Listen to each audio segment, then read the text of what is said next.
So I love the ancient novels, and I hope by the end of this you will too, if you don't already know about them.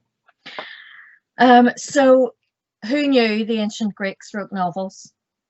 When we think about the surviving literature of ancient Greece and the genres of texts that have been preserved, we might consider the epics of Homer, the poetry of Sappho, the comedies of Aristophanes, or the tragedies of Aeschylus, and these are all verse texts. Or we might think about prose texts, and we have Herodotus, historiography, we have Plato's philosophy, rhetoric from Demosthenes, we have Plutarch's Lives, which are biographies, and travel writing from Pausanias. But what about the ancient novel? So you might have noticed that prose fiction or novels is missing from this list. But what is a novel, and what are its characteristics, and how does it differ from these other forms of literature? Well, first of all, I'll tell you what it isn't. So a novel is not a myth. A myth is a traditional story, typically concerning the early history of a people and involving supernatural beings or events. For example, the myth of Prometheus. Nor is it a legend. This is also a traditional story and is regarded as historical, but has not been authenticated. For example, the legend of King Arthur. So as we can see from this list, verse is used for imaginative purposes. So we have epic, drama, and poetry, while prose is used for history or philosophy. In other words, the collection of information. So what is different about the Greek novels is that they are extended stories, imaginative literature created in prose. The ancient novel scholar Nicholas Holtzberg states that the Greek novel is an entirely fictitious story narrated in prose and ruled in its course by erotic motifs and a series of adventures which mostly take place during a journey, and which can be differentiated into a number of specific fixed patterns.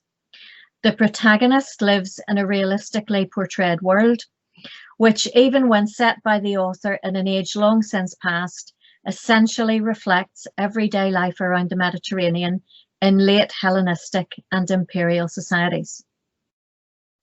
So is there anything that can compare in our modern world with this genre of ancient popular fiction?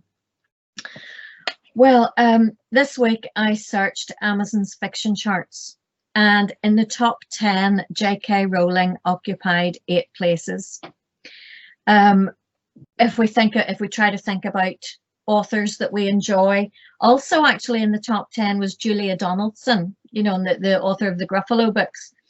But there are authors like J.R.R. Tolkien, C.S. Lewis, Hilary Mantel. When I think about the ancient Greek novel, I think about the Mills and Boon romance series, which is apparently still going. I mean, that's been going a very long time. The Game of Thrones series of novels by George R.R. Martin. Dan Brown, I love Dan Brown, a bit of escapism. Crime novels, thrillers, there's all sorts of stuff.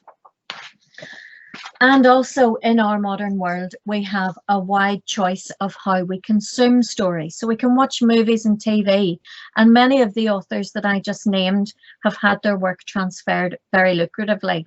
Certainly J.K. Rowling and George R.R. Martin, very lucratively to the cinema or TV screen. But visual consumption continues to change, and live broadcast TV seems to be becoming less popular, with larger audiences subscribing to platforms like Netflix or Amazon Prime. And in 2020, with lockdowns in various parts of the country, and many people are furloughed from their jobs, I believe Netflix usage has been off the charts. And personally, over the last 6 months, I've binge watched more Star Trek than I care to admit. But was there an equivalent craving for fictional stories in ancient Greece? Well, I think there was. There are many surviving fictional prose texts, for example, early Christian writing, or fantastic stories such as Lucian's True Story. But there are 5 ancient Greek novels or romances which accord with Holtzberg's definition, and which survive almost completely intact. These were written between the 1st and 4th centuries. And Brian Reardon's collected ancient Greek novels. I don't know if you can still see me, I'm holding up his book, it's fantastic. It includes Lucian's true story, which begins with the lines, "I will say one thing that is true, and that is that I am a liar, so my readers must not believe a word I say." And this story includes journeys to the moon and into the belly of a whale. There's also The Wonders Beyond Thule by Antonius Diogenes, and that also includes a trip to the moon, and even the Alexander romance, author unknown, written between the 2nd and 4th centuries, and that's similarly fantastical. But for our purposes, whenever we talk about the ancient Greek novel, we will be referring to 5 Greek texts from the period of the Roman Empire. And these are Chariton's Calliroe, which is my favorite. We have an Ephesian story by Xenophon of Ephesus, Leucippe and Cleitophon by Achilles Tatius, Daphnis and Chloe by Longus, and Heliodorus' Ethiopian story. So these novels are seen to form a coherent group because of the recurring themes that they share. So the protagonists are usually a young man and a young woman from distinguished families. They're both of comparable beauty. He is incredibly handsome and she is often compared to a goddess. And they set out on a long journey to far off lands, either together or separately. They undergo a series of harrowing experiences, and the most frequent cause of their troubles is their mutual pledge of unswerving fidelity. Frequently, they are in danger of being murdered, and sometimes it appears that they have actually been killed. And the protagonists often consider suicide, but are saved at the last moment. And they can be kidnapped by robbers or pirates or shipwrecked. But at the end of their ordeals, the couple are reunited and return home, and they live happily ever after. So we might think, how could the characters and indeed the readers be fooled into thinking one of the protagonists has died? Well, let me read you an extract from Achilles Tatius' novel, Leucippe and Cleitophon. And this novel is written in ego narrative, so it's I. He's writing it from the point of view of Cleitophon, the hero. So Cleitophon is secretly watching the activities of a band of Egyptian brigands. He sees them prepare to make a sacrifice to the gods. They had improvised an altar of earth and near it a coffin. 2 of them were leading a girl to the altar with her hands tied behind her back. I couldn't see who they were in their armour, but I did recognise that the maiden was Leucippe. They poured a libation over her head and led her around the altar to the accompaniment of a flute and a priest intoning what I guessed was an Egyptian hymn. Then at a signal, they all moved far away from the altar. One of the attendants led her on her back and tied her to stakes fixed in the ground. He next raised a sword and plunged it into her heart and then sawed all the way down to her abdomen. I should have asked, had you had your dinner yet? Sorry. We're not finished. Her viscera leapt out. The attendants pulled out her entrails and carried them in her hands over to the altar. When it was all done, they carved the whole lot up and all the bandits shared the meal. So this gory scene turns out to be an elaborate hoax, and Leucippe is in fact alive, and it was all a trick. Okay, much of my focus from now on will be on Chariton's novel because it's a great story, but there's so much more to it when you begin to look under the surface. So for those of you who haven't met Chariton and Calliroe, a short summary. Now this is really a short summary. There's so much happens in the book, and I really recommend you have a look at it. So Calliroe and Chariton meet in Syracuse on the island of Sicily. It is love at first sight, and the two marry. Charius is led to believe that Callirrhoe has been unfaithful. He kicks her and she falls unconscious, appearing to be dead, and she is buried with a lavish funeral. Callirrhoe awakens from her coma inside the tomb, just as pirates are breaking in. She is sold to the nobleman Dionysius in the Greek city of Miletus in Asia Minor. He falls in love with her. Now, this is a recurring theme, and he asks her to marry him. But Callirrhoe has discovered that she is pregnant with Charius' child, so she decides to accept Dionysius' proposal to ensure the baby is not born into slavery. And she doesn't admit to him that she is already married. Meanwhile, back in Syracuse, the empty tomb has been discovered, and Charius goes searching. He and his crew land in Miletus. What a coincidence. The crew is overcome, and Charius is enslaved. But Callirrhoe has seen the ship on fire in the harbour, and she is told that the crew is dead. So she believes that Charius is dead. Charius is enslaved. His master is Mithridates. He has heard of and has seen Callirrhoe, and guess what? He's fallen in love with her. So he suggests that Charius write to her, but he has other motives. So Charius writes to Callirrhoe. The letter is intercepted by Dionysius, who accuses Mithridates of attempted adultery, and the case is brought before the Persian king. In a very dramatic courtroom scene, Charius is revealed to be alive and Mithridates is acquitted. But guess what? The Persian king has fallen in love with Callirrhoe, and he attempts to detain her in Babylon by postponing his decision about which man Callirrhoe is legally married to. The situation is interrupted by an Egyptian revolt, and Charius joins the Egyptian army, assuming that Callirrhoe has been awarded to Dionysius. Callirrhoe is captured and presented as a trophy to the Egyptian admiral, who turns out to be none other than Charius. Callirrhoe surrenders her son to Dionysius, his legal father, and Charius and Callirrhoe return home to Syracuse, where they live happily ever after. But there's so much more that happens. So next question is, how similar is Chariton's plot to those of the other novels? Well, Xenophon of Ephesus has written an Ephesian story. It's very similar in subject matter to Chariton's novel. A boy and a girl meet at a religious festival. They marry, they're separated. There's apparent death, travel, adventure, pirates, enslavement, and an eventual reunion. Achilles' Tatius novel that we've already heard a little bit of, it uses ego narrative, so written in the first person, which alters the reader's perspective. The couple meet at the beginning of the novel. There are travels and adventures which threaten their chastity, pirates and robbers, apparent death, enslavement, and the couple are married at the end of the novel. Longus has written Daphnis and Chloe. This virtually does away with the travel element. So there's no separation of the lovers, but he focuses instead on their psychological development.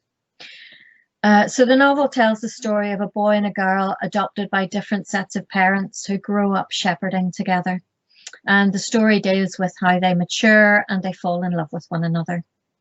Eventually, both are reclaimed by their high status biological parents and they marry. Remember, I said that the protagonists were always nobly born.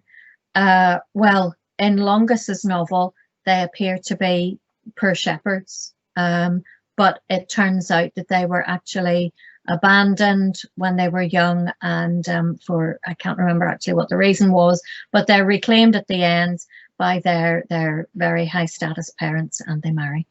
Finally, Heliodorus, the Ethiopian story. Well, this is the most complex of the 5 novels, and it uses the technique of flashback, so rather like the Odyssey.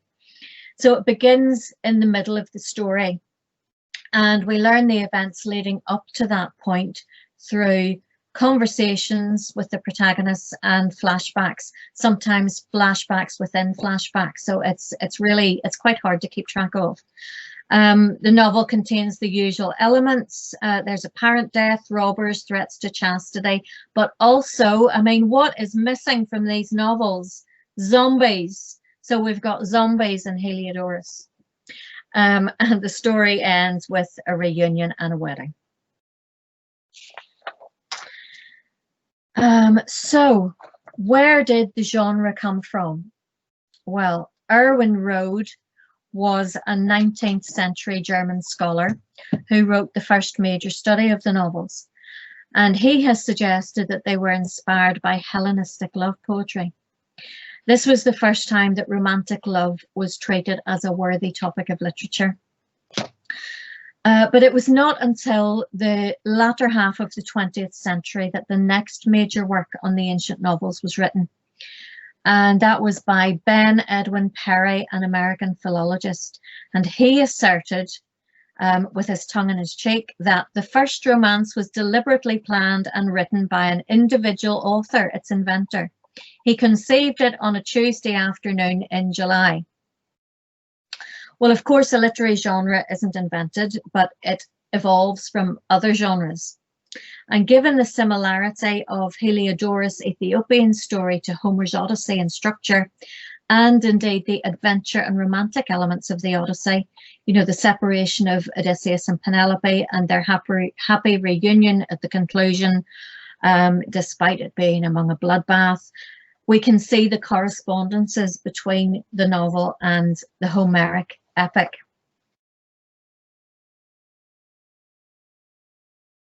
But the first words of Chariton's novel, now bear with me here, the first words of Chariton's novel are, "My name is Chariton of Aphrodisias.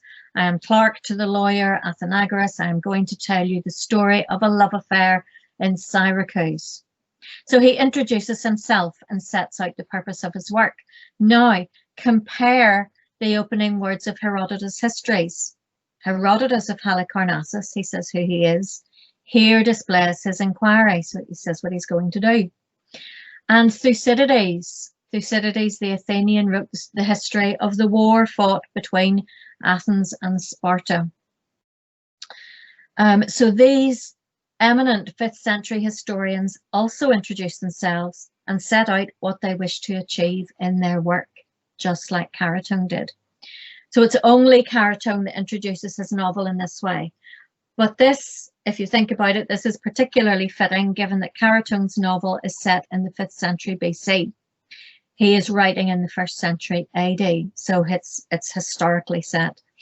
It features the historical, though anachronistically chosen characters. We've got Hermocrates, the Sicilian general who defeated the Athenians, and we can read about him in Thucydides. There's also a Persian king named Artaxerxes, possibly inspired by Artaxerxes II. So what have we said so far? That the novels are inspired by epic and possibly by historiography. Now, I'm going to turn to Xenophon of Athens, Xenophon the historian. Very briefly, he penned a biography of Cyrus the Great known as the Cyropaedia. Now, within the Cyropaedia, there is an episode which is comparable to the plot of Chariton's novel. We meet a woman called Panthea, the wife of Abradatus, the Persian satrap, and she is captured by Cyrus. She is said to be the most beautiful woman in Asia. And, you know, we can compare then Callirrhoe, a girl of godlike beauty, frequently mistaken for Aphrodite herself. And men cannot help, as we've heard, falling in love with Callirrhoe, but she remains true to her husband, Chaereas. But so it is also with Panthea. Her guard, Eraspus, falls in love with her. And when she refuses his advances, he threatens her, but still she remains faithful to her husband.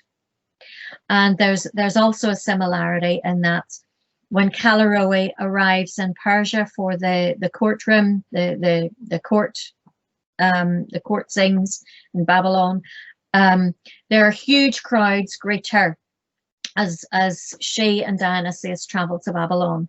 You know, it's like royalty, you know, she's waving from the cart. There's also a bit of a beauty contest as well, and of course she wins.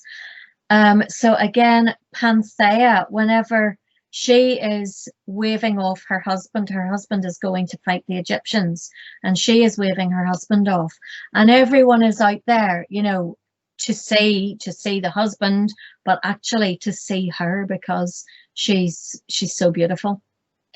So that's epic and historiography. Yes, this is a biography. It's also historiography by Xenophon. But the genre also adopts facets of comedy. So in ancient and modern comedy, the dramatist invents his stories, but deliberately makes them seem true to life. New comedy dates from the Hellenistic period, so predates our texts. And the new comic dramatist whose works have survived is Menander.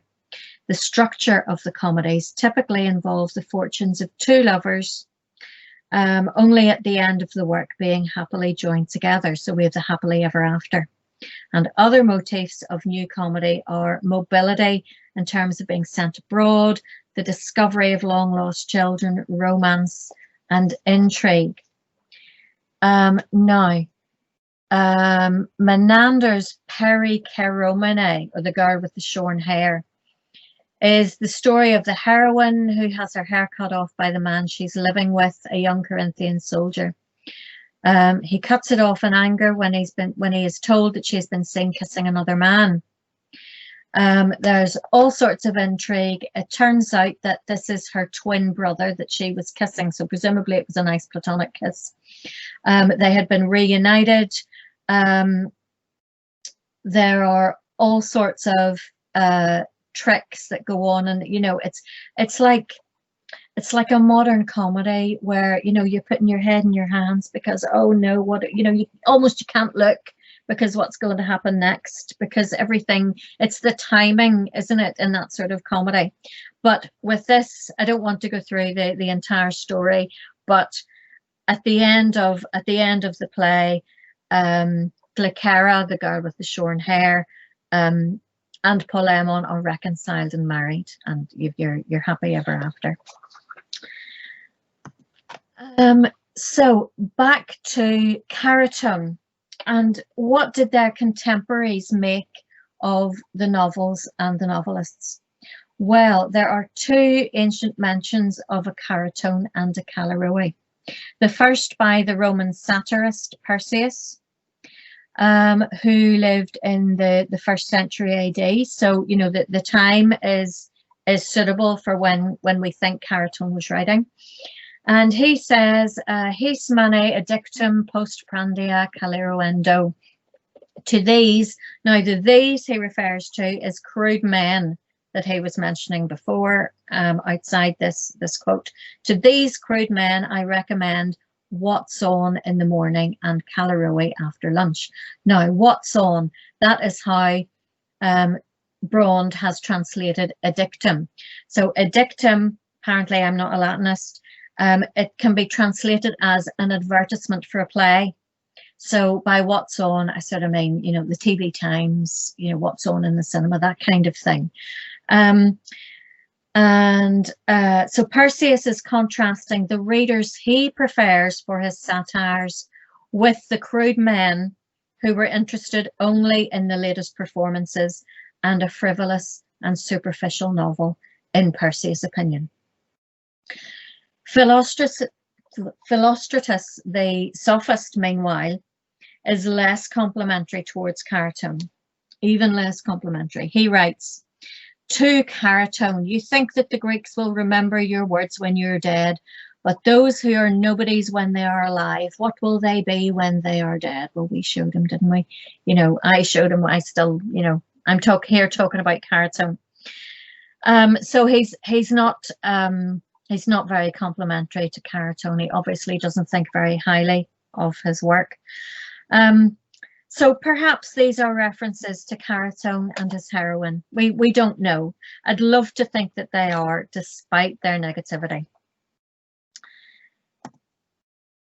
Right, one of the most intriguing questions of all, I think, is who might have read these novels. So here we're back to Ben Edwin Perry that I mentioned before, and his influential work, The Ancient Romances, published in 1967. So he envisaged that in the late Hellenistic period, literature began to divide into two separate forms.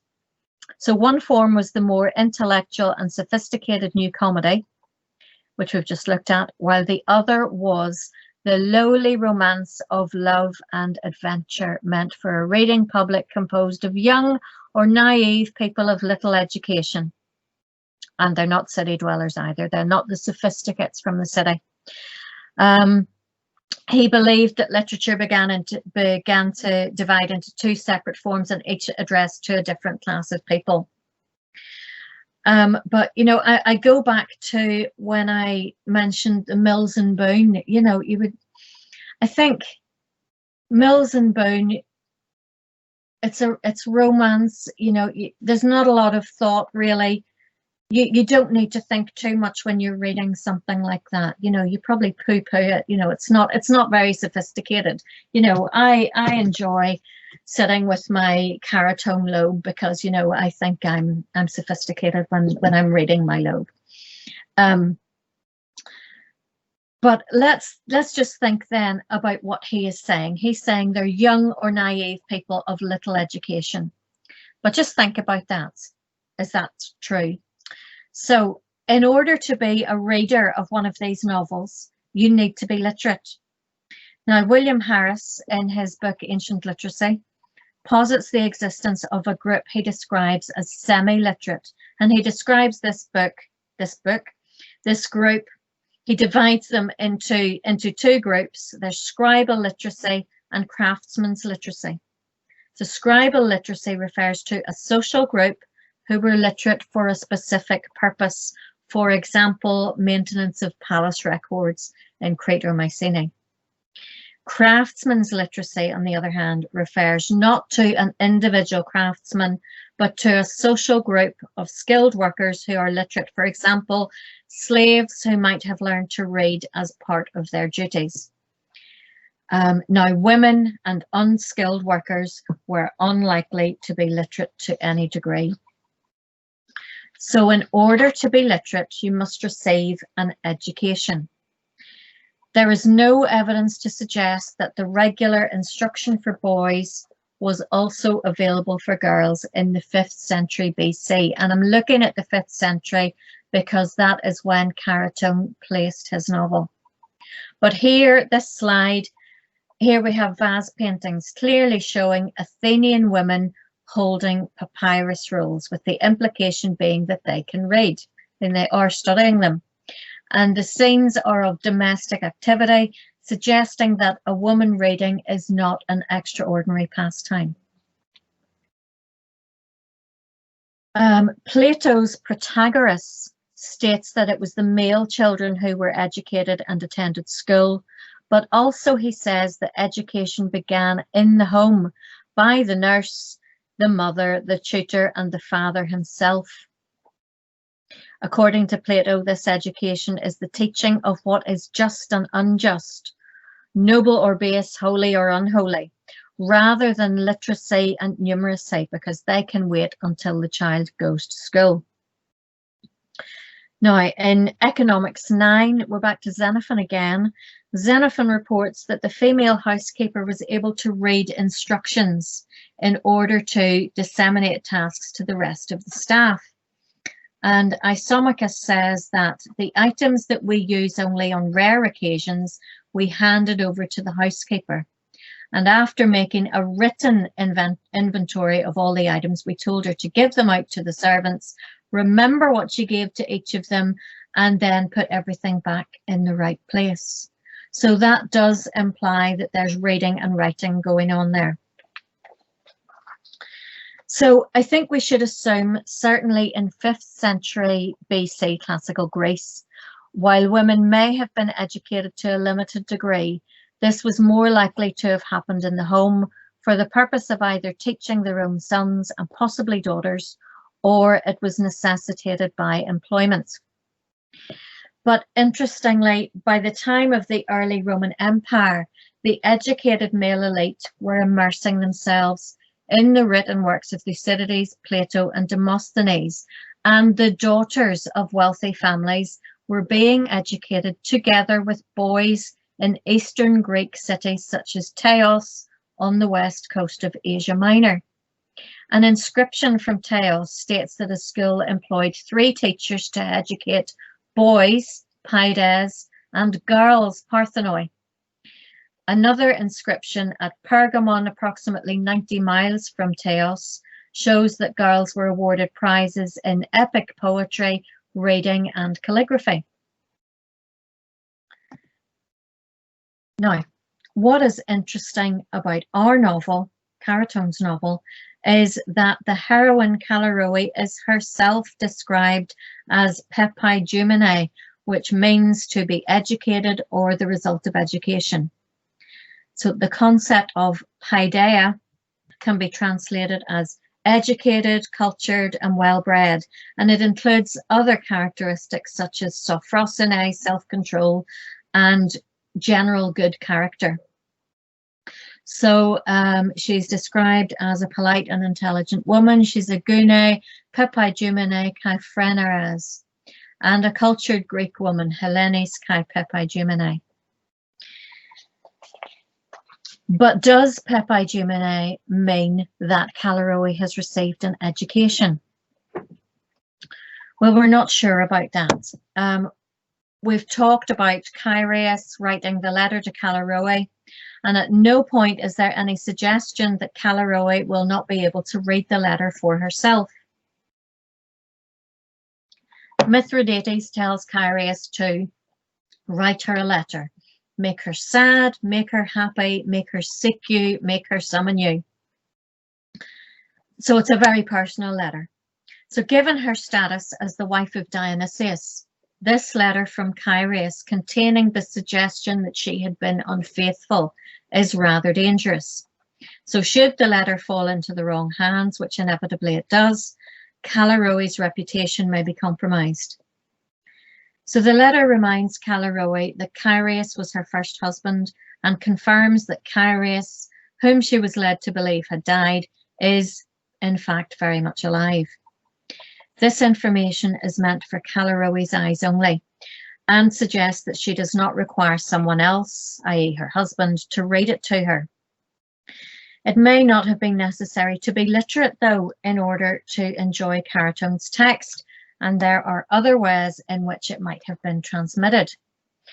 So in Lucian's Periorkeseos, which is a defense of the Roman art of pantomime, Crato is being forced by his friend Licinus to watch pantomimic dancing, in which a dramatic plot was performed by a masked and costumed dancer accompanied by an actor. Female characters were played by men, and Crato complains particularly about the female impersonators, that a girlish fellow plays the wanton with dainty clothing, bawdy songs, and imitates lovesick minxes, the most erotic of all antiquity, such as Phaedra, Parthenope, and Rhodope. Now, Phaedra, we know, was the wife of Theseus, and we know the story of Hippolytus, the play. Rhodope is probably a character from Thrace who married her brother, and the couple compared themselves to Zeus and Hera, and apparently they were turned into mountains for their insolence. But most interesting for us is that Parthenope is the heroine of a lost novel, conjectured to have been authored by Chariton, and Parthenope's beloved is Metaicus the Phrygian. And the characters were celebrated to such an extent as to be portrayed in this mosaic on display in the museum in Gaziantep in Turkey. And I don't know if you can see my cursor here. We have Parthenope. There's just the initial pi and alpha there of her name. And over here is Metaicus. And you can see the mu, eta, tau, and so on of of his name, Matiacus.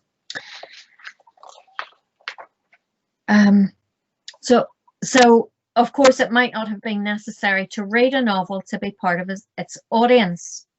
So coming back to the present, I enjoy holding a book and reading a book, but I have a Kindle and I download books onto that, but it's not quite the same. But even farther away from the tangible book is the popularity of audiobooks. So my husband listens to books in the car on his commute to work. One of my Greek students listens to books as she walks to school. So this seems to be the future of the book, because our busy lives require us to multitask, yet we can still enjoy a book while doing something else at the same time. But this then points to another way in which the readers of the ancient Greek novels might have enjoyed the stories. So they may have been read aloud to those who could not read, just as, for example, Christian texts were read for illiterate congregations. However, even the shortest novel is too long for public recitation in one sitting. Or is it? Well, there is evidence that Chariton's novel may have been serialized and published in installments. The novelist frequently provides summaries of what has gone before, both in his own voice and the voices of his characters. So Chariton's text is divided into 8 books, and the author himself comments that it is he who has divided them rather than the work of a later editor, because he says, I think this last book, so implying that he has done this division. So at the beginning of book 8, Chariton writes about the adventures so far. This is being described in the preceding account, he says. And he continues, I think this last book will prove the most enjoyable for my readers as an antidote to the grim events in the preceding ones. So I've used Gould's translation, but Sung Gramma, if you can see it's in bold up here at the top. Sung Gramma can be translated as written composition or writing or book or piece of work. So perhaps Chariton intended that his novel would appeal to those who might not have been able to afford to purchase the work in its entirety, but instead could read in installments. The opening of book 5 is placed precisely in the middle of Chariton's work, and there we find a lengthy and detailed recapitulation. And this summary attempts to condense a large amount of material and is for the most part accurate, and it certainly provides enough information for a reader to continue onwards from book 5 and comprehend the plot. So the recap suggests a novel in 2 volumes, necessitating an introduction and recapitulation at the beginning of the second papyrus roll on which the work was recorded. And this contention could be corroborated by the Florentine manuscript, which records Calaroe in its entirety. And book 5 in this manuscript is prefaced with the words Ton peri carian kai Calaroen eroticon diagematon, the love story about Carius and Calaroe. So it's a title. So this opening to book 5, followed by the detailed summary, is, I think, strong evidence to support the argument that this book commenced a second papyrus. Now, given the substantial number of summaries in Chariton's novel, both by the author and by the characters themselves, it's not implausible to suggest that the novel might have been divided into even shorter segments, which may have been sold in installments or was suitable for a reader to deliver aloud to others who were unable to read the work themselves. So summaries occur regularly and provide a synopsis of previous events, the sort of thing we might see at the beginning of a new episode of a TV serial to remind us what has happened so far and what is important for the reader to recollect during the forthcoming instalment. Alternatively, such regularly spaced summaries may indicate that Chariton's intended audience were not accustomed to reading a lengthy text, or were perhaps new to reading as a leisure activity, or required the summaries as a reminder. But what about the highly educated reader? Would they have been attracted to reading a novel whose subject matter would be mocked today as being light-hearted, easy reading popular fiction? Well, I suggest that yes, Chariton wrote his novel for that very purpose, the purpose of intriguing the educated reader, including Easter eggs for them to find. So some of Chariton's plot and his characterization is drawn from the Homeric epics. For example, the relationship between Charius and his close friend Polycormus appears to be modelled on the friendship of Achilles and Patroclus. And the characterization of Callirrhoe is a combination of Penelope, the faithful wife, and Helen, abducted to a foreign country to become the illegitimate wife of another. And in Chariton's novel, there are at least 34 unique quotations from Homer. 19 from the Iliad and 15 from the Odyssey. And Chariton chooses moments of high drama for these quotations. So first of all, I'm going to look at this quotation from Iliad 22. So Hector is about to leave the relative safety of the city of Troy to fight Achilles. His parents are begging him not to leave since he is going to certain death. And in a last-ditch attempt to persuade Hector not to go ahead, his mother opens her robe and reminds her son how she nursed him as a baby. And she is distraught, mourning for him already.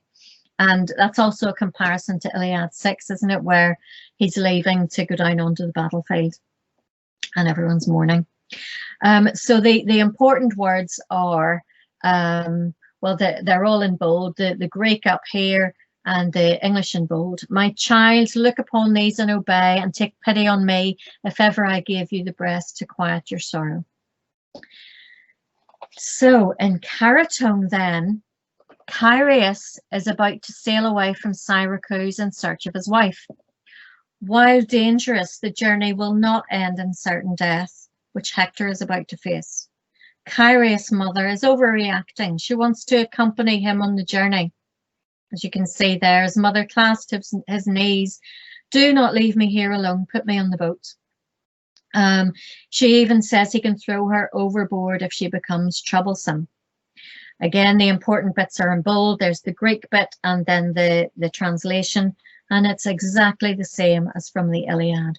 Have respect for these and take pity. Teknon, son, child, take pity upon me if ever I gave you the breast to soften your sorrows. And that's a translation from Gould, which is why it differs slightly, but the words in Greek are exactly the same. But the difference, of course, is in the very nature of the two heroes. So Hector is the bravest of the Trojans. He's the hero. He refuses to withdraw, and he's preparing for his duel with Achilles. But by contrast, Charius just can't cope. He doesn't know what to do. And he throws himself overboard to escape his mother's pleas. He has no courage to challenge her, and he prefers to die than choose between pleasing his parents and searching for his wife. He puts his sailors in danger because they jump in after him to rescue him. And there's a scuffle ensuing in the water as he rejects their help. But the educated reader, one who is, I would say, very familiar with the Iliad and the Odyssey, will appreciate the contrast that's being made. Charius is being compared unfavorably with Hector. Contrast the heroism of Hector with the cowardly Charius, unable to confront uncomfortable situations. Charius does not earn his kleos, his glory, until book 7, when he finally has nothing left to live for and believes that Callirrhoe has been awarded to Dionysius. Once he is no longer afraid of death, he becomes like the Homeric hero. He is in charge of the Egyptian army, playing a central role in the progress of the war and highly respected by his troops.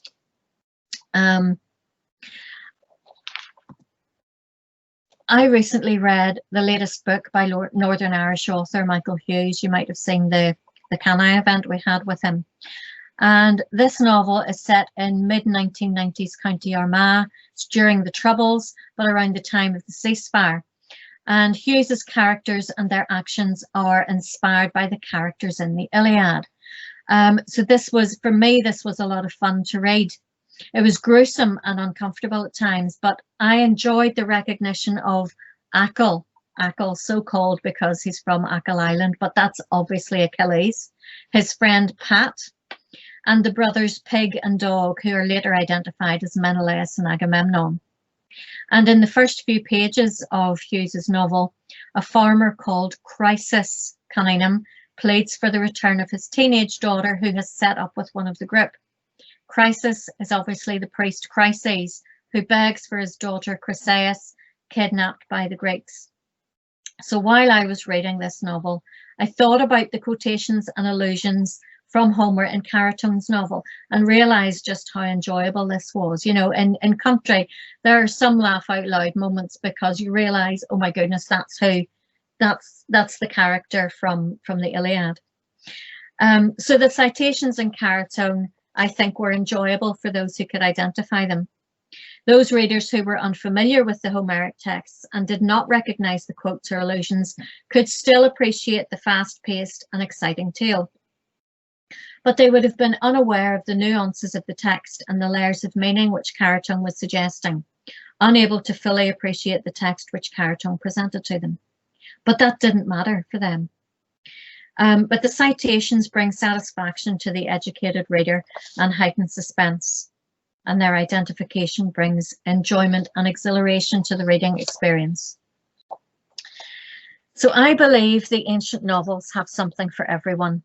Some classicists may be scornful of the novels because of their simplistic plots, and I agree that the earliest novels, Charitons and Xenophons, are less sophisticated than the later ones, but this demonstrates the evolution of the genre. Certainly when we reach Heliodorus' Ethiopian story, the movement of the plot is increasingly complex. And like Homer's Odyssey, the novel starts in the middle and the reader is told what has happened through a series of flashbacks. And I do advise reading it with a pen and paper to keep track. So the ancient Greek novels are stories. They're 2,000-year-old stories, which were probably enjoyed by ordinary people seeking a little escapism. The characters in the stories were created to appeal to the readers, and the plots are thrilling and suspenseful, and I can't recommend them highly enough. Thank you.